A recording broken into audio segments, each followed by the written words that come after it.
And welcome back, and thanks for staying with us on Morning Live. Now, corruption allegations linked to the procurement of personal protective equipment, or PPE, have once again put a spotlight on the country's tender system. And according to Auditor General Kimi Makwetu, politically connected individuals and businesses were awarded lucrative deals amounting to billions of rands. And signs of overpricing and unfair processes are just some of the activities that have contributed to the corruption. Experts are now questioning whether the tender system as a whole is actually viable and whether government should reconsider using it for procuring goods and services. So to discuss this further, we're joined by Larissa Cornelius, who's the chairperson of the Association of Proposal Management Professionals of South Africa. Larissa, thanks so much for your time. Welcome to Morning Live. Hi, thanks for having me. Obviously not the first time that we are having a conversation of this kind, or that these sort of issues are raised. The Public Protector Advocate Busisiwe Mkhwebane, for example, also shared these sentiments at a webinar on corruption recently. What would you say, though, Larissa, the perception is holistically around the procurement and the tender system in South Africa? Yeah, I mean, I think there are serious challenges, but a lot of those challenges are not so much around the actual procurement policy framework or the actual tendering system, as much as it is the application and the skills around applying those and the controls to ensure that the processes are being followed. Just to give you an example, when you're filling in a tender form, you always have to fill in your SPD form, which is your declaration of conflict of interest. And a lot of the allegations around corruption has really been stuff around where there is conflict of interest that seem to have awarded or that are currently in investigation around that through the Special Investigations Unit. So again, it talks to our businesses, our organizations filling those forms in accurately, and are those procurement teams going through the right processes in terms of auditing and making sure that the right processes are being followed. So, I think that, yes, there's certainly areas that need to be re-looked at in terms of the tendering process. Government currently have put out a draft procurement bill to sort of change some of the legislation, including having a sort of standard code of ethics.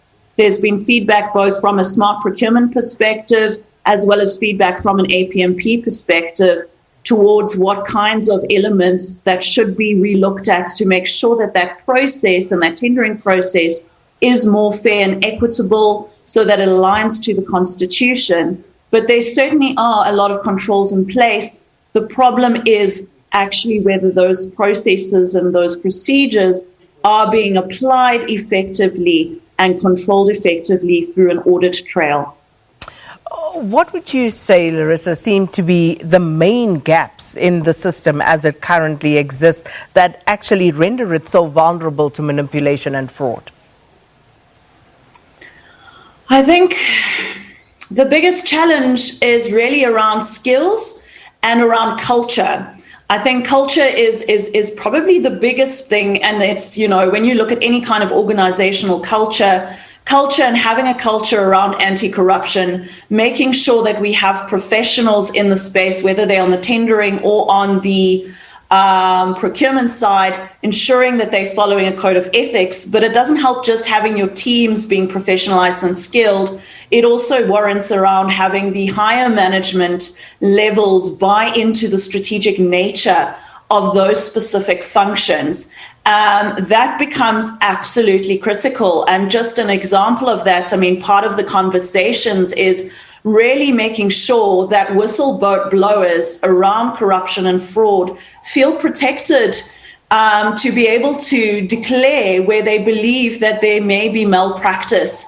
And what we have seen in certain of the news, and certainly what we're hearing at some of the events that we run with both the procurement and the tendering teams, is a lot of companies, for example, feel that they don't want to challenge organizations because they feel it will limit their opportunity to actually bid in those organizations in future.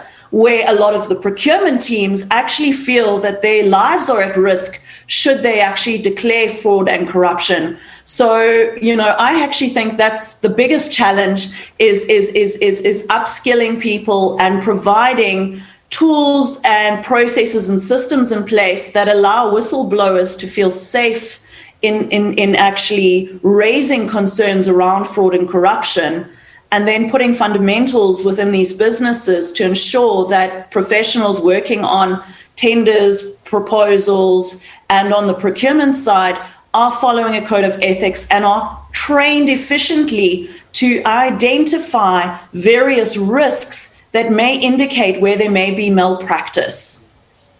So we've seen with the PPE tender scandal, this has really brought many South Africans to the end of their wit with regard to the system. And there is, of course, a school of thought, Larissa, that says that we should not put out tenders. We shouldn't put everything out to tender. Why should you put out to tender the need for candles and matches, for example? What do you think should be done? Which sort of things should we put out on tender, and which should actually be procured in-house? Yeah, that's a tough question, because if you don't put something out to tender, or, I think your smaller items should be able to follow a quote process, which should be a slightly simpler process. However, if you're not putting things out to tender, one almost has to question, what is the audit trail? So what is going to be, how are you going to actually confirm the right processes and procedures have been followed, that there's fair due diligence in terms of the process? So it becomes quite a challenging conversation. The advantage of going through a tender process, and the reason why there needs to be focus on tender process, is that it allows this audit trail to take place. So, for example, all of these PPE queries that have gone through, yes, most of them have gone through an emergency procurement process, which allows the organizations to expedite procurement. But again, what we've seen is that because we're expediting and we're going through slightly different processes to make it easier, what has happened is that there's been advantages, people have taken advantage and have actually, corrupted that system. So, but the advantage of it going through a process enables an audit trail, which is going to make it easier for the Special Investigations Unit, for example, and the National Prosecuting Authority to actually prosecute and hopefully take people who've abused the system to account. So it is difficult because, yes, you don't want to go and look for basic things to go through a necessarily a complicated tendering process, but you certainly want to have some sort of process where you can hopefully have something that is more transparent. And I guess a lot of the conversations we're starting to have is, how do we make that tendering process more transparent? But also, how do we ensure that, if it's things like candles and it's basic items, yes, then, we want to make sure we're getting the best cost and we're getting a solution, we're getting the best cost, but that there's fair rotation of the supplier database.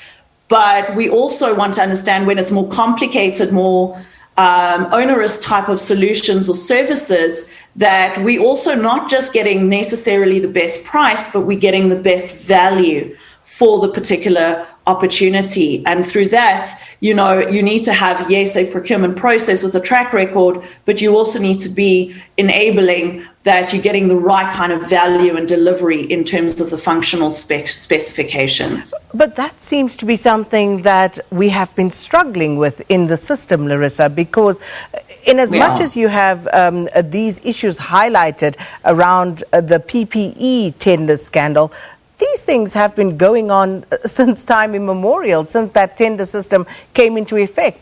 We know that the processes are manipulated. We know, for example, that in as much as people throw up their hands and say that they have no influence on it, there always is political pressure exerted on especially major procurement deals. The Zondo Commission, we're hearing a lot of that coming out there.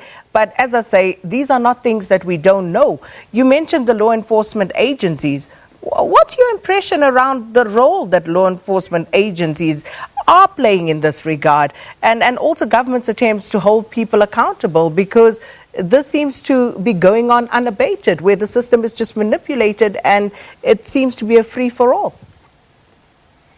Absolutely. Look, in terms of the legal systems, there needs to be some people that are held accountable, and really we are reliant on these systems to be able to do that. I can only speak in terms of what I've seen in the news, that, we know the Special Investigation Unit has been done, and we know that the NPA has been asked, the National Prosecuting Authority has been asked to bring people to account. I think the reality is that a lot of the regulations that have been put in place, especially around emergency procurement, has sort of allowed for certain gaps in place, and that's going to make it difficult. In terms of changing that, that's why it's so critical that we have these kinds of conversations, and why we are partnering with Smart Procurement World this year to have our annual conference as a guest conference, where we're bringing the tendering and the procurement side together. And we're having a lot of these conversations, and we've got speakers as well from international organizations to share some of their procurement tips and how they're dealing with making sure that they have fair and equitable systems. And I'd question to say whether there is a perfect procurement system. However, if you just had to drop that system, it would be absolute chaos. So the conversations need to be around the challenges from both sides of the table, to really say, how do we really start learning from these corruption issues that have come in place? And how can we start building those regulations to be tighter in terms of that? But also, how can we upskill and raise the profile of the strategic function of those doing the procurement function, and of those who are putting the responses in terms of tenders and proposals together? Because fraud and corruption happens on both sides. And only by doing that are we going to start to address these challenges. Because, as you've mentioned, a lot of the time the procurement officers are seen as that they need to drop costs, and everyone looks at this as a pricing exercise.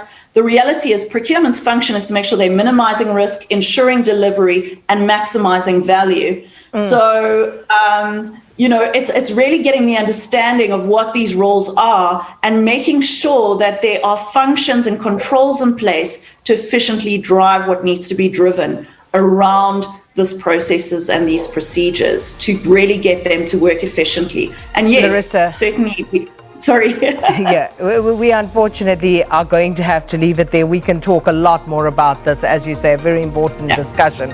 But we are out of time. Thanks for your time this morning, Larissa Cornelius, Chairperson of the Association of Proposal Management Professionals South Africa, reflecting on the country's tender system in light of reported corruption in the procurement of personal protective equipment since the outbreak of COVID-19. Let's take a quick break.